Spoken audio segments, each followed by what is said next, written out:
first few days after his return home, he completely forgot about the entire incident.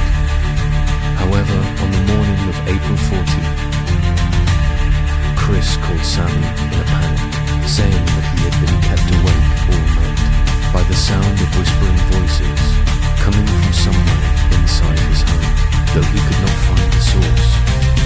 He would also go on to say how he had seen shadows moving around his apartment even though he was the only one there, and that he felt like he was being watched during the night.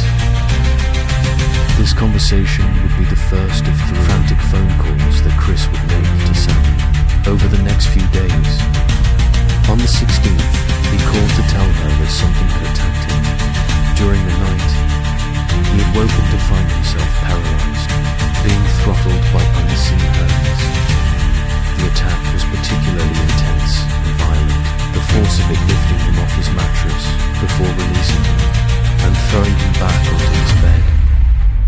Afterwards, he had noticed tiny cuts on the ends of each one of his fingers, and that his bedsheets were stained with his blood.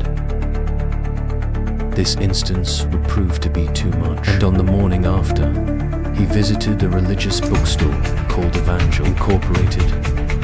The store manager, Rodney Higuchi, described how Chris had entered the store, walked over to one of the displays, and picked up a handful of crucifixes.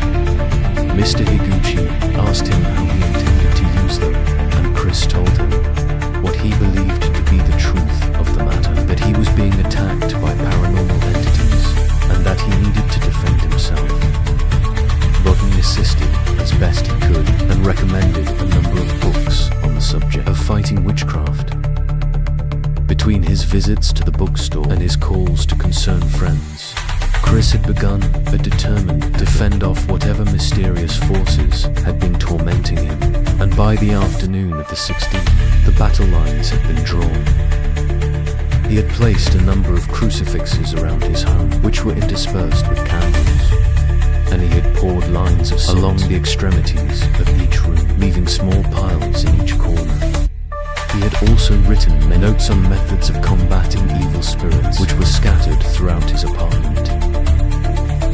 It had been less than a week since his meeting with this strange woman, but Chris was a changed man, barely recognizable compared to the confident, rational young executive he had been only days beforehand.